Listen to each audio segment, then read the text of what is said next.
Hello and welcome to Daily Dose Radio, a 5-minute-a-day podcast studying the Psalms verse by verse, recorded here in the dining room of the Bible Bistro, located in Sharonville, Ohio.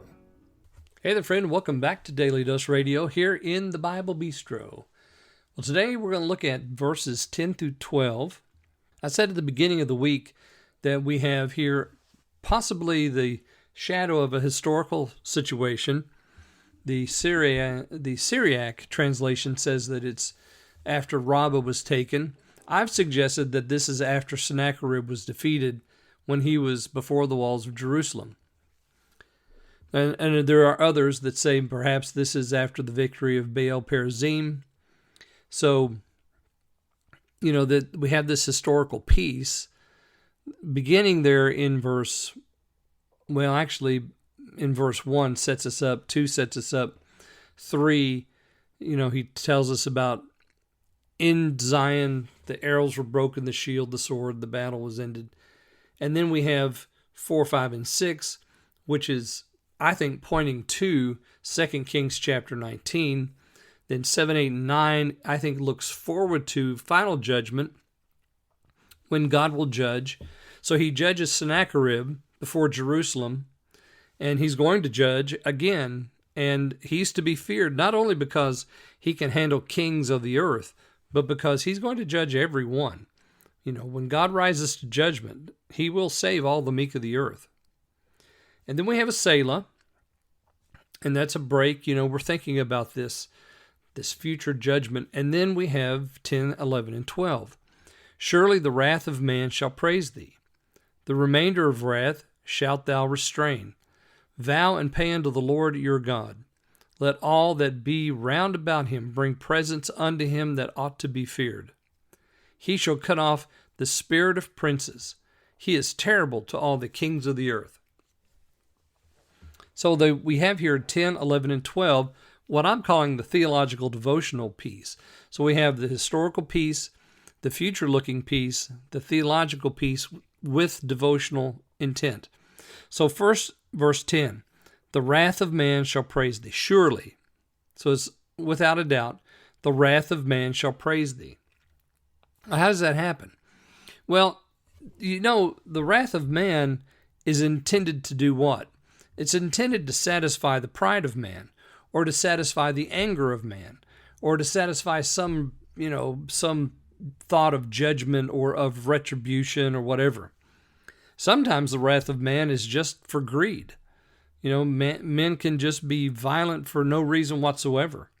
But here we have, surely the wrath of man shall praise thee.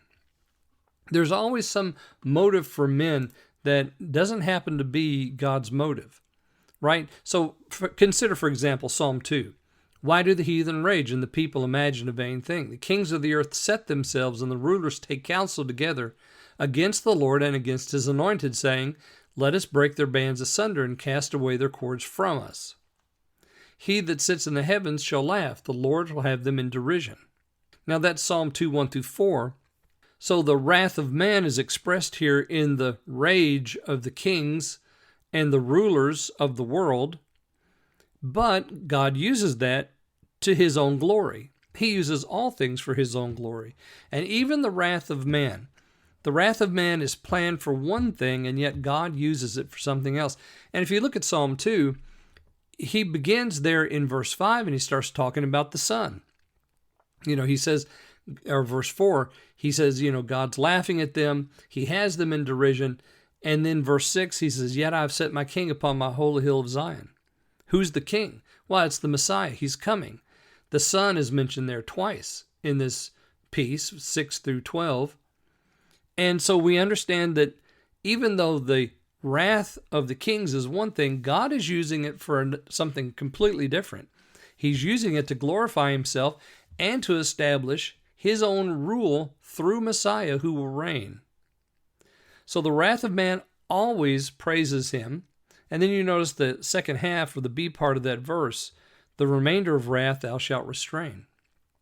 There is that restraining work of the Spirit of God that is in the world today that, friends, if he wasn't there, it would be way worse than it is now. But he's holding back wrath. God is glorifying himself in what men think they're doing, but of course they're not. The Lord is just using the wrath of man to further his own ends and to glorify himself. Verse 11, vow and pay unto the Lord your God. Let all that be round about him bring presents. Here's the devotional piece. I think it's good for all of us to see. God is in charge. He's in control. Even the wrath of man praises him. So how do we respond to that? Let's make our vows and pay them unto the Lord God and bring him presents. Bring worship to him. Bring your thanksgiving to him. Unto him that ought to be feared. Notice we have the word fear again. We had it there in verse 7, and we had it in verse 8. Even thou are to be feared. Here we have ought to be feared. So it's not something that everybody's doing.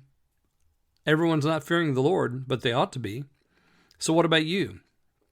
Are you vowing and paying? Are you bringing gifts? Are you fearing the Lord?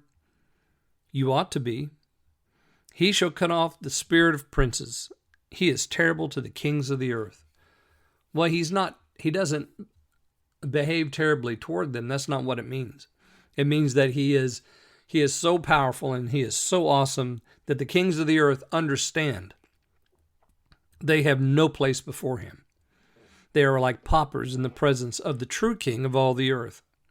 So he's terrible because he, in reflection, they are nothing compared to the true king of all the earth. All right, join me again next time, and we'll look at Psalm 77.